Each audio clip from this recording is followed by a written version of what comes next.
All right, we are live. It is August 13. I cannot believe that it's August already. We're in our second broadcast in August, and it's just moving so fast. We have a great guest today. We'll talk about him in a minute. But before we get rolling with what's going on and what are the new thoughts on the legal entities and the innovation and transformation and how technology is being impacted by things and how technology is impacting everything. Let's have our own John Sibley Butler play some music. Past the sprinkled with the blues. I got a few old dreams that I can't use. Pulled by my memories of things that used to be. There were the smiles before the tears. And with the smiles, some better years. Pulled by my memory of things that used to be. All right.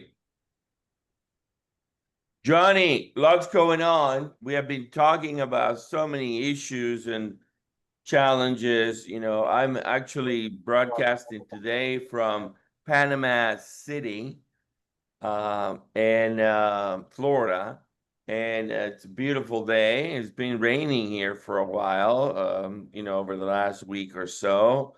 We are, experiencing, I think, interesting weather changes all over with the floods and all kinds of things going on. The grid seems to be holding on fine. The temperatures are not too extreme. Innovation is ramping everywhere. Uh, what do you see? How do you see things today? What's going on in your neck of the woods? Well, I've been spending a lot of time looking at all those startups, of course, and looking at startups with no human beings, with no employees. We're looking at startups that are $1 billion, $1 trillion with no employees, no workers. If you look at what's going on now with the investment patterns and how AI has really, really caught on to the investment patterns. And of course, for an old professor like me, it's always about the movement of ideas because I think we are who we think. And so I was thinking that Adam Smith might be out now, when he wrote The Wealth of Nations. And maybe the physiocrats, 1300s from France, might be in. Adam Smith, of course, began with labor, and every other economist also did start with labor. And the question was, what is the relationship between labor, right, and management? And of course, Adam Smith talked about the importance of labor and value created by labor. Karl Marx thought that value was something that was stolen from the worker. And all of a sudden, I found myself faced with trillion-dollar companies with no labor. And so the question is, are the physiocrats right who said, well, it's not really labor, but it's really what comes from the bowels of the earth. So people should not start with labor as a variable, but with what comes from earth. And of course, what they believed is where we are now. All of a sudden, you can do a company without employees, but on the other hand, you must have the minerals to do the AI. That is, we must have the rare earths. We must understand that a lot of the stuff that makes the high-tech engines go, whether it's the handheld device that you have or whatever it is, it comes from the bowels of the earth. So one of the great academic questions is Adam Smith over? And if you look at the wealth that's being created now, what does that mean? What does it mean, for example, for me to start a company, and I can do that with absolutely no labor? What does it mean when AI can actually start the company with no labor? What does it mean for the legal profession when your riderless car, your person with no car with no rider actually hit somebody? So all of these questions are very, very new. The other thing I think is an exciting time, given my early comments here, to be an entrepreneur. I think the Absolutely. excitement is just off the scale with the different kinds of companies that's being created because the AI stuff is very, very different. Let me, Therefore, you made me, hold on, Julian. You made me think quickly, Johnny, that, of Bucky, of, is it Bugmeister Fuller. Bugmeister Fuller is who you made me think. I don't know if you remember this guy. He coined the term ephemeralization, where he talks about the notion that technology and innovation will continue to accelerate at a pace that we will continue to do more and more with less and less until we do everything with nothing, right? And well, I don't know if you absolutely. guys ever heard that before. Have you ever heard that before, Llewellyn? You familiar with Well, Buckminster Fuller? I did spend a lot of time looking at Buckminster Fuller. He's mostly now known for the geodesic dome, but he also designed an entire automobile. He did many interesting things. But the idea, I'm taken by the fact that somebody said to me, a failed state is still there. Human beings are still here. You're not actually going to eradicate labor, but it's going to be used in very different ways. I've been talking to Jeffrey Cole at the University of Southern California, who has spent 10 years studying the impact, basically, of AI on everything. He's fairly negative about jobs, particularly white-collar jobs. I, who started out, and you may recall this, being negative about jobs, now I'm fairly positive. I simply think that they're different jobs, and certainly because there's no demand for coders today, doesn't mean there's no demand for electricians. As you build all these marvelous AI-powered gadgets, you're going to have to make them. Then you're going to have to maintain them. Screws will come loose in a robot just as certainly as they'll come loose anywhere else, and they will need to be screwed up again. In theory, you would have yet another robot do that. But of course, the cost of building all these machines, you may recall on this program not very long ago, when it was intimated that don't worry about me. I said, it'd be nice to have a robot to make my bed. And somebody said, oh, you will, you will. But the fact is you won't, because it will cost way too much. Millions of dollars to have a device to make a bed, unlikely investment. I'm of the opinion, I am with Jeffrey Cole on this one, and that is that we're in the third great evolution, which began with the internet, was followed by COVID. And this one, I think, is much bigger. As Omar Khatami from NASA says in one of his books, which he called This Time It's Different. Problem is that we're linear thinkers trying to deal with an exponential development. And that's a tough one. And even John Sibley Butler may have difficulty with it. It's coming at us very fast now, and the changes are beginning to be felt, largely in the loss of certain categories of job. But we still have labor shortages in the US. There's a lot of talk about more trade schools, less academic education. I think all we need to do is to add a trade course to an academic education so that people have a fallback skill that they can do. Most people, that fallback skill is just waiting tables because they did it at some time in their lives. But a rather more practical, durable fallback skill may be worth having, and often can lead to a lot of personal satisfaction. I've talked on these broadcasts in the past about the American, the university in Charleston, the American College of Building Arts in Charleston, South Carolina, where they have a rigorous 4-year academic program with one artisan skill: stone cutting, carpentry, fine carpentry, framing carpentry, steel working, drawing, and a surprising number of the graduates within 5 years start their own companies, never obviously in the academic skills, but if you, as I do, think that education is about fulfilling your own mind and your own self, not about getting a job. In this case, you can start a company because you have a marketable skill. And I think that's really great. And I will enlarge on that point. I told some of these stories before, but I was particularly intrigued when interviewing down there to talk to a young African American who loved the literature class. He was studying carpentry and he will be a carpenter, but he loved the literature class. And I asked him, what about literature do you like? And he looked at me with this wonderful dismissive smile and he said, Dickens.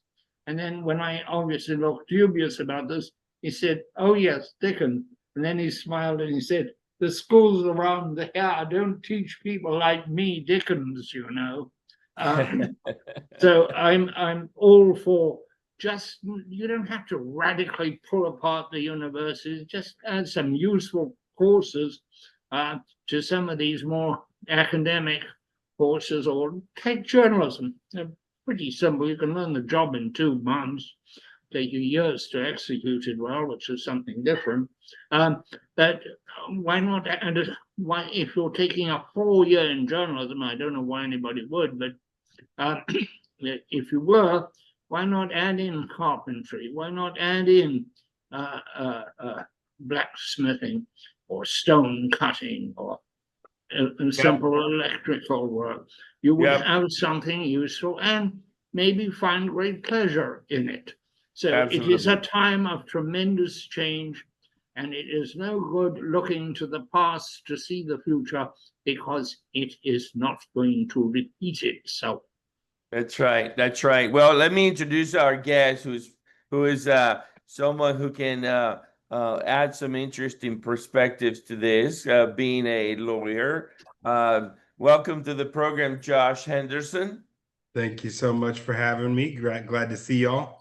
Josh is the CEO of Ellison Helmsman, which was founded in 2016 in Midland, and then for some reason in 2019, I suspect this, predicting COVID and the growth of what was happening with the Texas Renaissance, moved the company to Corpus Christi, and he runs it today. And obviously the Corpus Christi area in South Texas has been exploding with renewable energy and all kinds of innovation programs and SpaceX, and it's just a fascinating impact on society. And so, Josh, as you listen to these 2 gentlemen start, and obviously be careful, they'll go at each other, so don't get in the middle of it. What are your thoughts about the revolution or the Renaissance of Texas? How are things changing? How fast are things growing? What are your thoughts, your comments, your insights? I come from what I find to be a fascinating aspect of it, but I don't know that it's that fascinating to everyone else. My approach to all the innovation and the change that's happening is sort of to babysit the kids while everybody is going out to dinner. In my mind, the kids is the human behavior side of everything that we're dealing with.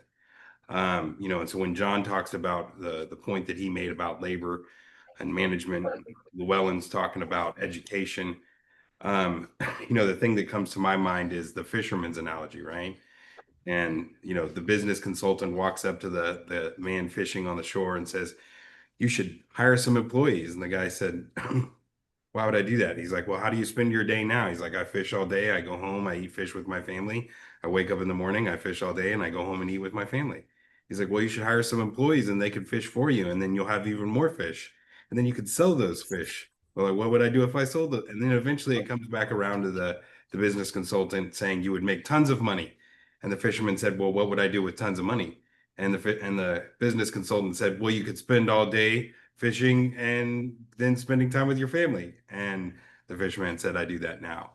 And when you talk about the end game of technological development and doing everything with nothing, the end conclusion is that when everything's being done with nothing and we have nothing left to do, we will grab a cool drink, a pleasant snack, and sit down in front of a nice view with people that we enjoy and experience life. And we'll be right back where we started.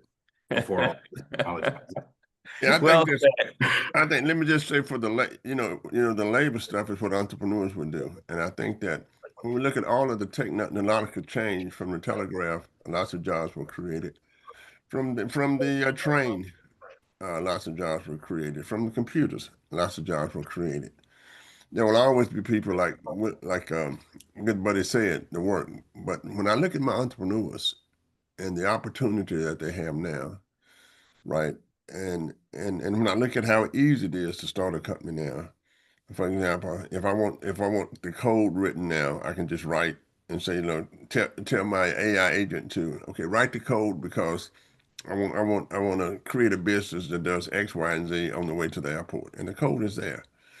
And that would cost me a lot of money in the past. And it's easy to start a company now, but more importantly, the company itself would be trillions of dollars, one or two people, and then yes, they would have to hire other people. But I tell you, it used to be lots of money to do a startup. So one of the things you get into in my business is, what's the price of a startup? What's the price of coding? But I don't think we need any coders anymore. Because I think that that's taken care of. And I think that the wealth that will be created is going to really, really expand what I call the haves and the have-nots. And it's going to be very, very interesting. Now, the computer revolution created a lot of wealth, right? I mean, if you look at everything from Microsoft to Dell computers and all the stores and et cetera that were created. And I think the AI agents will interact with the healthcare. I mean, I think that, I'm talking to doctors who's in the wellness now, where they want to know everything that's going on inside of the body. So we might have enough data to do that. So it switches from medicine, after the fact to wellness. Then, of course, it's going to have a big impact on the automobile industry, where when Andreas takes his Ford F-150 into to service, you just pick it up on the rack. The rack will take it apart by itself and put it back together and do everything, right? So I think that it's just exciting for the entrepreneur. Now, what does it mean for society? Well, people, what has changed is the technology, but the wants are still there. We must have a place to sleep. We must have food to eat, right? We like to travel, or we like to do different kinds of things. But the basic needs will always be met, right? But mine, what a great, great chance to sit back and say, I think I'll do a company and have it all spilled out and laid out by AI, including the codes if you're doing a high-tech company. Now, what this does is to create all kind of contingencies for other things. It's all of, when I did my startups, I always had my lawyer in the room. Do I need a lawyer in the room now? When Llewellyn orders his driveless car or Uber and it has a wreck, who's responsible? Who's responsible for that? So, I mean, it creates so many contingencies, but I tell you, this is a great time to be alive, great time to be 25, start a company, and create some wealth.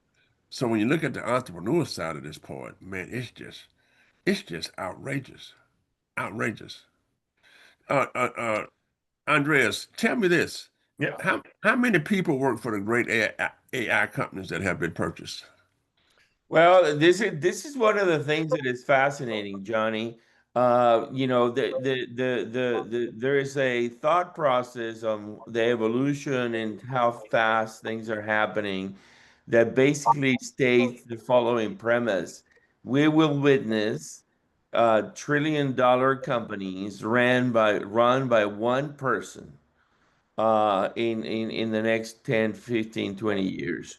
So if you think about, for example, your memory serves me right, and there are many examples, but when Facebook, now Meta, Mark Zuckerberg acquire WhatsApp or Instagram, he paid north of $1 billion for each. One first WhatsApp had something like 23 employees, and then Instagram, a couple of years later, are only 13 employees. And so the question becomes, would it be possible that an AI that I hire or that I assign by using any of the uh, tools disposable to me, you know, OpenAI or XAI, you know, Grok, ChatGPT, Gemini from Google, what have you. And I tell that agent, you know, I want you to create a manufacturing company or a software company to solve the following problem. And that AI has the ability not only to create the program and the coding, but actually, Johnny, with the AI, have the ability to open a bank account and hire people and build robots and have robots that build robots and production lines. And all of a sudden, this mandate of mine turns into 20 or 30 companies ran by robots and AI and programs that work for me, and it's just me. Is that going to happen? How is that going to happen? Well, I think it's possible, but the question is, you're going to have all these regulations. You know, we have to have. Lou, I can tell you about all the regulations through the years, and as a person who started companies myself. As a matter of fact, when I did my first company, I forgot about the regulatory environment. And I can tell you what, the regulatory environment will really, really increase as all of these things begin to happen. And what that means is the safety of the individual. And we're going to we need a new line now between government and industry. I think that line has been blurred lately. We're going to have to say, okay, what is government and indeed what is industry? What can government do and what can government and industry, what can government do with industry or without industry? So Andres, all those things are possible, but with the regulatory, I mean, when you begin to regulate stuff, Mm-hmm. you remember that we live in a legal society. Okay. Mm-hmm. Everything that we do is based on the law, right? From how we drive, laws are passed, right? To the companies that we do, laws are passed. You can go back in the automobile industry and let's look at the safety issues and how seatbelts came about. And Mm-hmm. you can go back and look at the food industry, how the FDA came about. So now we're in a very, very new industry, and the politicians and the lawyers will step up and say, this is possible and this is not possible. So I think everything can be possible, but what really, really America's always been about is regulation. I was a Mm-hmm. professor in China, and there was hardly no regulation, and they had babies sitting on the back seat of bicycles with no seat belts that were, 3 and 4 years Mm-hmm. old. Right. And I say, if you hate regulation, go to China. Right. So I think that, Say the same. I think it might be a good idea if we ask Josh about his company and what he does. yeah. Well, it's interesting when John's talking about laws and government and regulation and the effect of technological advancement drawing those fields into higher demand to address the impact of what technology is doing. My legal career drove me into a human behavior career as a consultant, and we spend the bulk of our time figuring out how to harmonize human behavior with technological advancement. And the reality is, laws, regulation, government, and technology are all motivated by fulfilling human experience. The legal side of it, just like technology, is based on human experience, how we operate as human beings. And ever since we have begun to exist, we have had a habit of building the pool and the diving board and diving in while the pool is still filling up. We don't know how the pool works, but we know it's there and we're going to dive in. And we dive in before we know how everything works. And we're never going to stop doing that. And so, where we're at from a technological advancement regulatory side of things now is we still haven't figured out how child support and child custody and criminal law and public education law. We haven't even figured how those things work well yet. And now we're going to have to innovate this new field of legal regulation for technology and AI agents and business development and entrepreneurship, and the impact on the common person, and all the way down through, public benefits where, what does happen if everybody is trying to figure out what job to have now because all the jobs are being replaced. But life always finds a way, right? And so, if you look at history, and this is where maybe Llewellyn and I will fight a little bit. If you look at history, when society evolves enough to be able to get done the jobs that need to be done to stay alive, we shift our attention to entertainment and we build coliseums. And what you see is a shift to entertainment.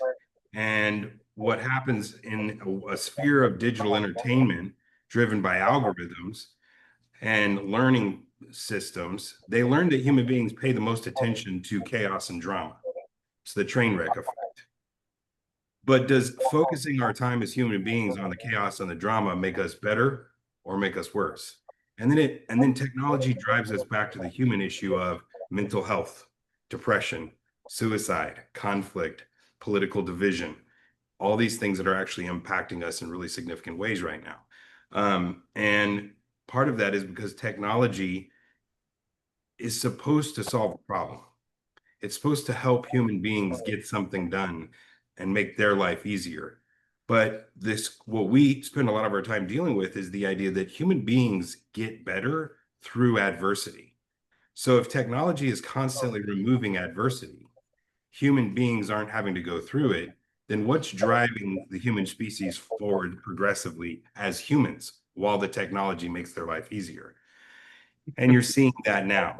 And you're seeing it in, what has happened. Robert Putnam wrote a book a long time ago, knowing that this was a problem, called Bowling Alone. And, the made up word that I would use is decommunitization, right? Like the technology has caused us to be nearly connected to the entire world and not nearly connected to the people right around us. And that we've suffered as a species because of that. So that's the interesting space with everything that y'all are talking about, that, the business management consulting world has a really terrible reputation at the large level. I'm very small. Most people don't know who I am or know what I do, know that I exist. But people know the names a lot: Bain, McKinsey, Boston. They know these names. And those organizations tend to have a reputation of reading your wristwatch and telling you what time it is. Because part of what got left out of their understanding of how business works is that businesses are built on people. They always will be, because even if there's one guy at the top of the $1 trillion company, it's one guy trying to get billions of people to want what he has because it meets some need they perceive.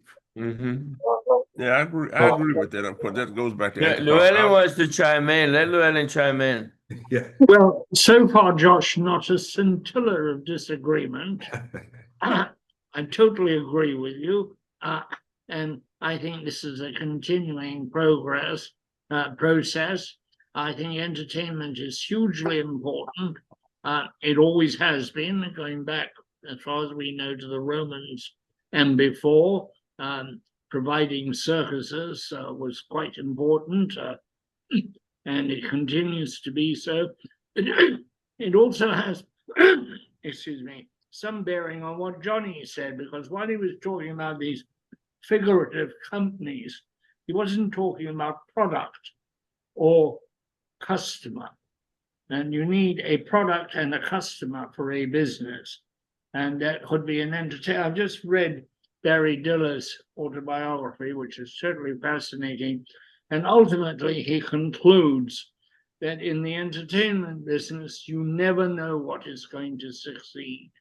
In the movie business, they have no idea what movie is going to be a hit and what is not. He managed to make more than $4 billion out of it, but without ever being sure. And when we start a new journey like HR, like AI, we cannot be sure. We can extrapolate, but we're only extrapolating from what we know. Ergo, if you had stood at Kitty Hawk and watched the contraption leave the ground, your extrapolation compared to what actually happened would have been so meager and inappropriate as not to have been worth the effort. And that is where we are with artificial intelligence. It is much, much more pervasive, much bigger, much more complex, and its consequences are going to be like the consequences of most things, two-edged. There have been the great advances, and there are going to be great difficulties and pain inflicted by it, as there have been in all major changes. But I think it's a great time because of change, because I find change itself to be hugely important in the human system. Otherwise, you get rigidity, you get class structure, you get race structure. These are rigidities that are introduced in mature societies faster than they are when a society is in convulsion. I like to talk a lot about, I'm about to write an article on it, the phenomenon of ponds, farm ponds, where it seems as though physics is stood on its head. It isn't, but where the cold water at the bottom will come to the top and the hotter water will go to the bottom. In fact, that's not quite what's happening. Farmers know about this. It happens in spring and summer a lot, and it's a common phenomenon. It's known to happen. This happens in societies. At the most extreme, it's war. If it's less extreme, it's something like the internet, AI. Now, there is an assumption in this conversation, and I think it's a dubious assumption, that the companies that dominate in computers will dominate in AI. That doesn't follow. There's no historical precedent for that. For example, the automobile companies didn't build the airplanes. They had the money, they had the technology, they had the sheet metal, they had the engine. They didn't get into aviation in the large little bit in the Second World War. So to assume that it will be Meta and Google, etc., that will emerge as the winners in the AI race, I think is premature. I also think some of them are going to be consumed by AI. Google is one case in point. Google, which makes its money out of its search engine, the search engine is being eaten alive by the AI function, and there's no advertising supporting the AI function. Google gets its money from advertising in the search function. Is this really going to be a company that's going to be around in 100 years? You can't say that with any certainty. And will it be $1 trillion company? No, you cannot say that with any certainty. When things start changing, you cannot predict the rate of change or the extent of the change. And with AI, the change has begun. Josh, rather, tell us about what you do. Yeah. My focus is, you would essentially call it business management. I am focused on the management, scale, and expansion of companies. Because of my background as an attorney, that's primarily with law firms, particularly with personal injury law firms. But I work across practice types and I work across industries. We work with small businesses, large organizations, private, public. But our whole focus is the process of strategic growth. So my 22 years of research has been on how does growth happen with people and organizations, and how do you take those principles and apply them in the most effective and efficient manner to accelerate growth. So in working with the organizations that we work with, like I said, we end up in the technology space because what we're having to do is harmonize existing technology, selecting the right technology, integrating the right technology, and then integrating the human component where people know what the processes are, what tool to use, how to use it, and how to track how they're using it to tell that it's being used the right way. And so that, law firms are right in the middle of that because lawyers know how to practice law. Some lawyers know how to practice law. Not all lawyers know how to practice law. Yeah, and very few lawyers know anything about running a business, let alone a business led by technology. Yeah. And what you're saying is you're back to the people, most of the organization stuff, they just, they go to the core disciplines, psychology, sociology, and steal the theories and then apply them. I mean, because there's no discipline called business, right? So, right. So all of the hard work is done by the social psychologists, the sociologists, and the economists. And then we're in the business school, we go knock that off and bring it into business like paradigms. Well, that's sociology, opportunity structure, that's sociology. And I think that when you bring in the human, what you're saying is when you bring in the human component, we've forgotten about that component. Well, yeah, and look at AI because Yeah, I mean, we forgot about that component. Yeah, number one principle of AI is it gives you what you ask for. Yeah. So if you're really terrible at asking questions, you're going to get really terrible answers. The whole gimmick to AI is being really good at asking really good questions, the prompting. Mm-hmm. If you're really terrible at prompting, you get really bad output. I mean, you use this phrase in a previous edition, John, where you said garbage in, garbage out. My dad's yeah, I remember those so, days. Yeah, former logistics officer with the Marine Corps, and he had the same phrase for, data management. And it's, you put bad garbage in and into a system that's really smart. And your former guest was talking about the idea, one of the AI systems was analyzing a burglary and going into the societal background why the burglar was breaking in. And the reality is that's actually some of the areas that we haven't attended to. The average human being now doesn't understand, why am I doing this? But they're doing it and they're getting the output, and then they don't know how to use the output. yeah, So yeah, it's an interesting space that you can sort of like, you could take the country out of the girl, but you can't take the girl. You can take the girl out of the country, but you can't take the country out of the girl. Well, you can't take the human out of AI because the intelligence part is referring to humans. yeah. I mean, I think the best course I ever had was called Technology in Society. That traces the development of technology and the impact of human beings. And I've done a lot of consultants for companies, and I was State Farm's major consultant. And to solve these human problems, whether it's being late for work, right, all the other problems that come into HR, our quote theorists have been tested. They're there, but it's always a challenge. And one of the questions we asked, like you said, what's going to be the impact of AI on human beings? Whether it's depression, whether it's So, suicide. so can you guys entertain me for a second and answer me or tell me your thoughts? So should my AI that I have asked the question of building the new manufacturing company to build 3D printing brushes, what have you, and have the ability to do whatever it takes, should that AI be allowed to open a bank account, borrow money, sign contracts, sign building leases, acquire whatever is needed, buy services on my behalf, and create the next generation 3D printing brush company that will be $1 trillion thing? Josh? We will never be content with pointing the finger at a computer. That's not in our nature. And lawyers particularly will always want to point the finger back to something that has flesh, bones, and blood. And whether that's through, tracking the source of the code, or, having to digitally confirm that you're the one pressing the buttons. If all it takes to create the company is press start, the person legally, and from a regulation standpoint, like John talks about, the person who presses start will have to sign the waiver that says, whatever happens, it's on you.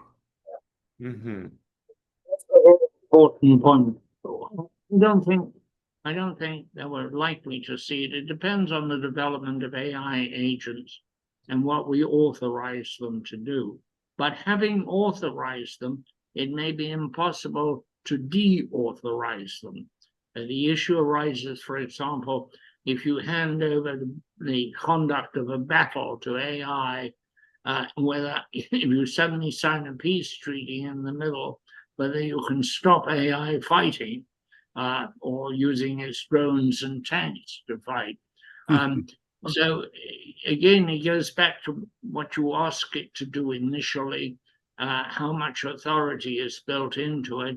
More interesting, I think, is whether if the neural networks communicate more and more and with greater and greater fluidity, whether there will be a sense of hygiene developed within AI, whether as it becomes more sentient, will it not possibly develop a sense of its own well-being and defense and correctness? Remember, it is built entirely on human experience. It is not built on anything but human experience gained from data.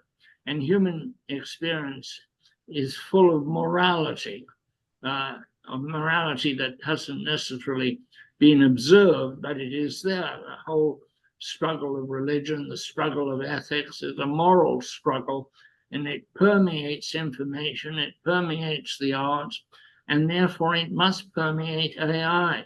Will it have an impact? Well, so the big buzz really started happening when OpenAI launched its model, right? For a long time prior to that moment of the conversation, we'd all seen the Terminator movies, right? And the theory of machines taking over had existed conceptually in entertainment for a while.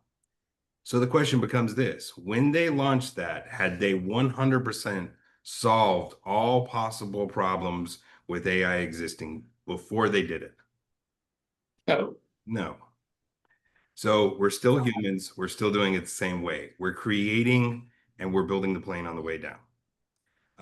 And we're doing the same thing with technology and AI because we've always done it that way and we'll never stop doing it that way. And it becomes an issue of mitigation and whether or not normal human fear kicks in quick enough to prevent annihilation. You know, that happened with the discovery of, thermonuclear, warfare, right? We figured out, the questions with technology are, can we, should we, and how do we? And we like can we, and we like how can we, but we skip over should we quite a bit. And so in this situation, we got the can we part. Can we design it and build it and create AI and large language models? Yes, we can. How, now we're in that process. And the should we part, we're still figuring it out on the way down. Is it still possible for artificial intelligence to develop that self-preservation dynamic and then run amok? Technically, yes. Because now someone can press start on a process and it can happen in the background. It's like the two AI systems talking to each other and figuring out that they're both computers and switching over to computer language. That tells you, and it's the last guest talking about, I'm going to study how the human is solving this problem. They go to this website, they find the cameras, they look at the cameras, they tell us who's at the front door. So we've created something that does have the capacity to figure out problems. And if humans are a problem, which we are, the reality is we as humans are self-destructive. Given the choice to eat a Twinkie or eat a salad, we have a very high likelihood of eating the Twinkie.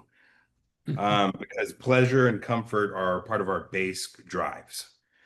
And the higher level human development, John talks about philosophy, and the higher level human development is the greatest pleasure in life is only attainable through some of the greatest adversity in life. So I have to endure some adversity to get better outcomes because the quick outcomes are more destructive.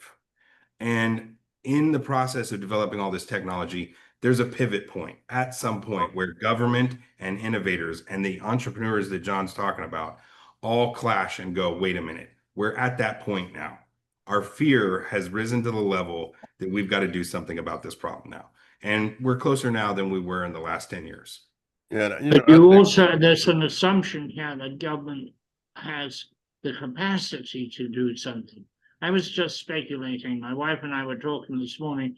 If the Bureau of Labor Statistics becomes totally politicized, it's probably a point in time where you could get the same data with AI without the government involvement, have AI go out, seek the data, and come to the same conclusions as the Bureau of Labor Statistics, which means that it is quite capable of operating outside of government or of operating in this country from outside of it or from, from virtual space, so that it's not necessary that you can grab the database through which it's operating, but you cannot actually grab the AI.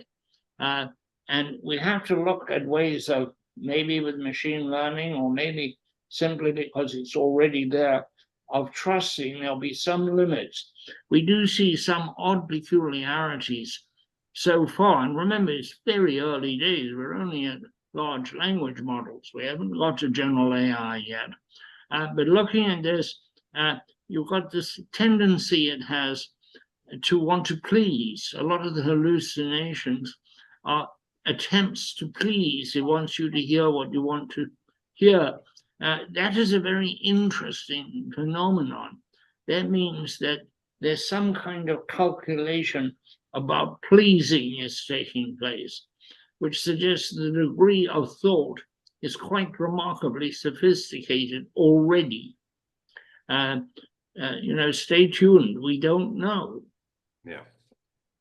Well, and I think so, but we never know everything, and we just in every discipline. Oh, Johnny, you do, Johnny. You do. No, we don't know. We don't know why. We don't know why give we're yourself here. I think credit. biology is in its emphasis, but you're right. We don't know, but in our not doing this, we just go forward. Yeah. Well, and you look at the tax code. I mean, physicists know that if I drop this, that's what we know. It's going down. That's about all the thing we know. Einstein knows. Right. Well, look at the tax code and look at how voluminous that is. Yeah. And that's just how we deal with money. What is the code going to look like for how we deal with artificial intelligence and technology? And it goes to other issues, because we as lawyers don't tend to be the most humble people. And there's a question that we should have asked and we didn't ask. When writing these laws, should we write them so that the average person can understand them? Or should we write them so that only we who have specialized training can understand them? And that calls into the question the intelligence of lawyers pretty severely. Yeah, but the great thing about lawyers is you major in the social sciences. Yeah. That's the great thing about lawyers. So therefore, you're designed to understand people, right? So you're going to major in government, you're going to major in liberal arts, you're going to major, and that gives you a broader understanding of human behavior. I've always said that for all of my kids who go to law school, right now we have a UT, and we got to think about how we change education. You can major in anything as long as you take the science course. You can go to med school. Yep. AI is going to change. Look, I just believe in smart people, right? When I went to college, my father said to me, "Don't let the college professors take away your creativity." Now, I don't know what that meant, but the older I got, I understood that, right? So I believe in smart people, and I think there are a lot of smart people who are misguided in college, but I think that, as we say, things are going to change through your life. You got to be able just to play any instrument. If you got a lawyer, you got any case, right? You've been an engineer solving the problems. Just be smart about it, right? It might go from AI to DI, or whatever have you. But I like the fact that lawyers tend to be in the liberal arts. And that's what has really taken, I think, to the discipline for understanding human behavior. It's all about human behavior. Yes. Well, and I don't think we're in a scary place. I think, there's two people, Jim Rohn and Ray Dalio. Yeah. And Jim Rohn, when he talks about sales, he says, they asked me what it's going to be like in the future. And I said, well, it's going to be a lot like it was in the past. It's like, it just, life is pretty much the same. We do this, we got fall, winter, spring, and summer, and it just recurs over and over again. And then Ray Dalio, when he talks about how he developed his mindset for Bridgewater, one of the things he talks about that really shaped my approach to everything was the world is a closed system. And in a closed system, if one area spikes, the rest of the system has to adjust to that spike. So the pendulum always swings. And you see that in personal injury law. For a while, we're crushing it on settlements. And then the insurance company figures out a way to bring all the settlements down. And then we go innovate some new treatment or diagnostic tool to show the impact of the injury, and the settlements go back up. So that pendulum swing, we're at the pendulum swing towards technology. And what happens is it does swing back towards humanity. And it's happening now, because the volatility that you see in society and at every level, the city, the state, the nation, the world, and the division and the conflict that's happening and how we're handling it aren't indicators of it all falling apart. It's indicators that we've reached the extreme of the pendulum and we're coming back. So you're going to start seeing all the technology driving people back into an understanding of what it means to be human and how to retain that value while technology advances. And we're going to start seeing more and more of that as the AI and the technology advances. And there's a great book entitled Why Countries Go Broke. Yep. And Yeah. what he talks about is just that, the cycles. He calls them cycles, right? Yeah.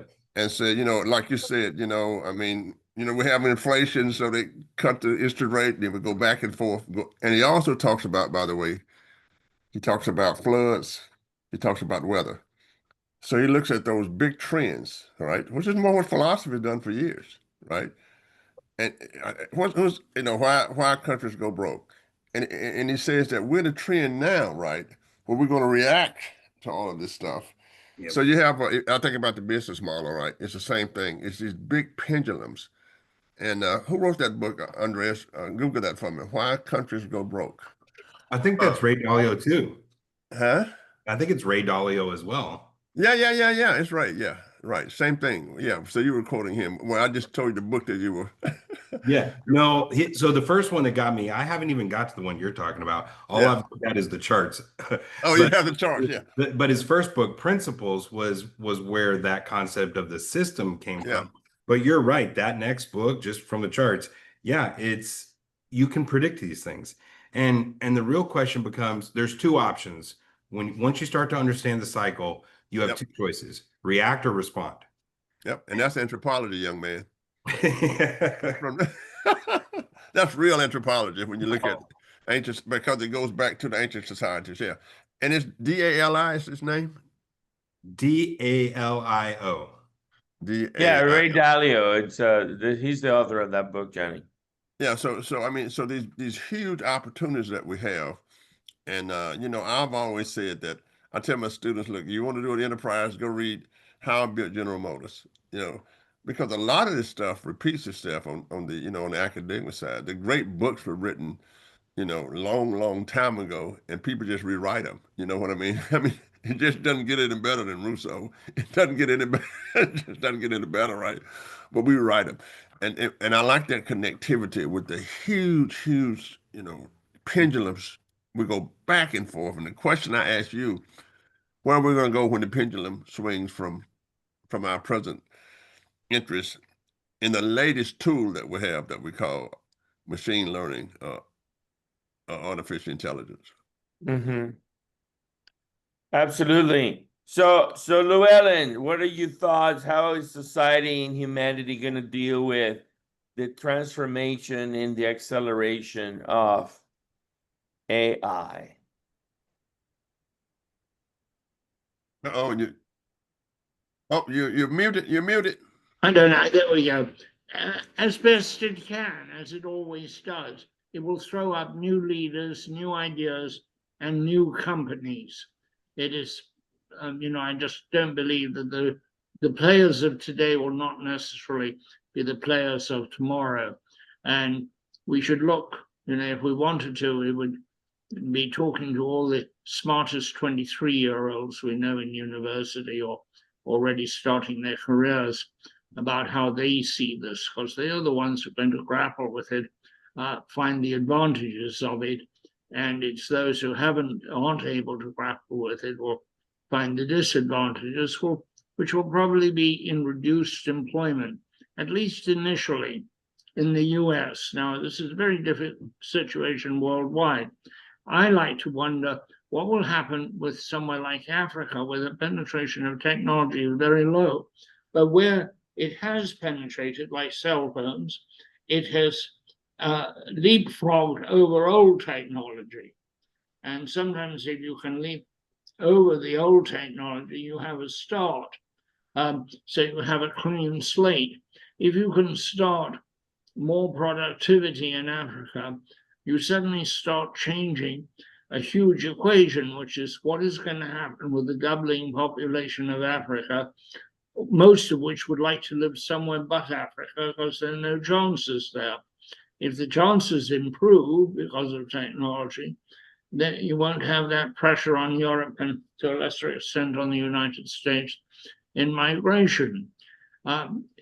It has huge possibilities for gain as well as for loss. And I think we're going through a period of worrying about the loss that will come with it and not contemplating the gain which will come with it. We all know there'll be gain in medical research, gain in calculations of all kinds, certainly gain in space research. I think that space will become much more accessible to us. We'll find it less daunting.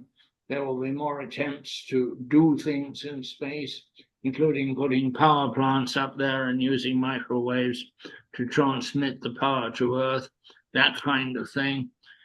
We're starting a whole new world, and we cannot predict all the parameters of that world because we're linear thinkers. We respond to what we know, and we cannot respond to what we don't know, except that we ought to know that we don't know it. What I think has been egregious is that nobody in the political leadership of the country of either side has paid correct attention to AI and what's it going to do. It wasn't an issue in the last election. It should have been. It hasn't been raised as an issue in the coming midterms, which it should be. It is not an issue in the political arguments of today, but it will have a more decisive impact on our future than anything being talked about in the political theater on stage there at the moment. So Josh, the closing thoughts here.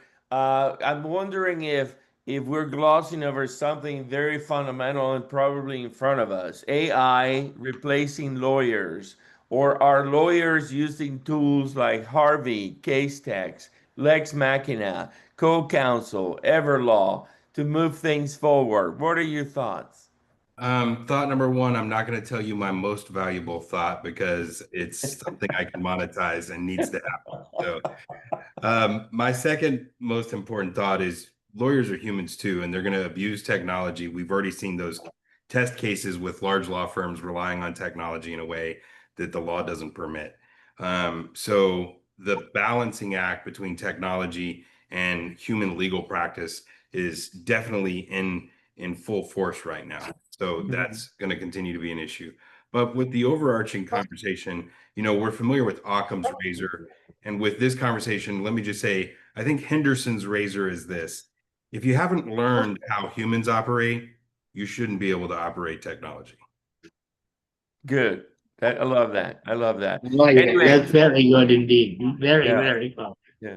Closing thoughts, Llewellyn, closing thoughts. Well, I think I've given them. We're at the beginning of something huge. We might as well know it's coming. We might as well look for how it can help us personally. There is absolutely no point in being frightened of it, scared of it. I think the unfortunate thing was that no less a person than Stephen Hawking said it could be the end of society, the end of civilization, and that's hard to argue with maybe the second greatest physicist of our time. But I think it's hopeful overall. If it can alleviate a lot of drudgery from life, that is good. One of the things we've seen with the revolution that began really with the steam engine has been the elimination of a lot of terrible human and animal drudgery. That we don't have to have men pulling rickshaws. We don't have to carry burdens. Things have gotten easier, and we've added a huge dimension. Josh earlier talked about entertainment. Well, we've added leisure as a large part of ordinary human life. Rich people have always enjoyed the pleasures of leisure. Poor people worked very hard, slept and worked. Farming, before the tractor came along, was a grueling, terrible business. There's a museum here in New England about weaving, and it shows the terrible conditions in which people lived. They were falling asleep. They worked such long hours. They used to send their children in ahead of them because they'd stay awake if their children were in danger. The mill owners would. But that was still better than farming as an occupation. So the quality of human life for most people on Earth has improved with technology. Sure. It doesn't seem logical to say because the next step in technology is at hand that suddenly it will diminish this improvement in the quality of human life that we've enjoyed since the steam engines started chugging. So be hopeful. Yes, absolutely. John Sibley Butler, final thoughts. And I think the most important invention is the idea. I think that when we stop to think about things, it is the idea, where ideas come from. And if I were writing an article in an academic journal, I would start with that concept, and I would treat AI just as another great tool in the movement of human thought. Because to me, the airplane is still the greatest invention.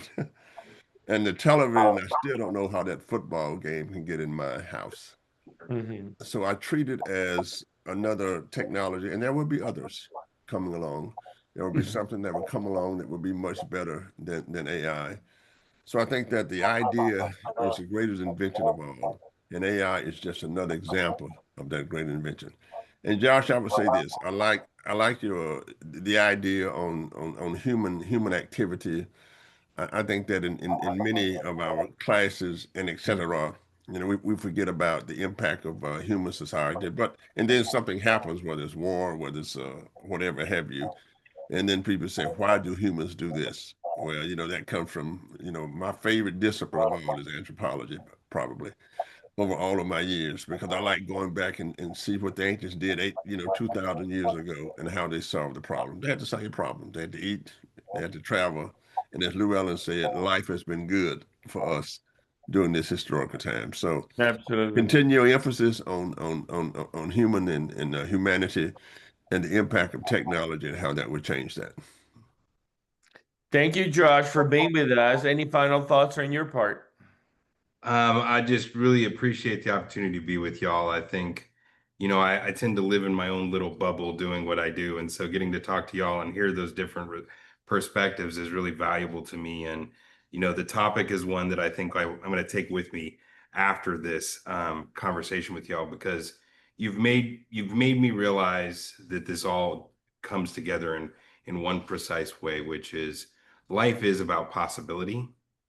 Law is about how to regulate the abuse of possibility. And advancement is about the disciplined use of possibility.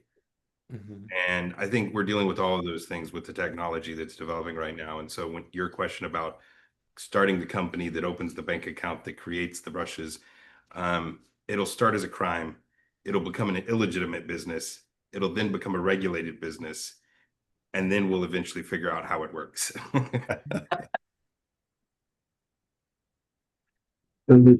Well said. Well said. Johnny, take us away. Yes. Back before Llewellyn was a movie star, right out of England, he had the picture of another man's wife tattooed on his arm. A pack of Camel cigarettes roll up in his T-sleeve shirt, and he headed to Washington, D.C. just to get his feelings hurt. Awesome. That was for my good friend, A Llewellyn. quick inspiration for Llewellyn. That's right. Okay, take care. Thank Bye-bye. you, Josh. All right. See All y'all. the best. We'll circle back. Thank you. Josh, I'll talk to you. I'll call you. I'll send you an email. Sounds good.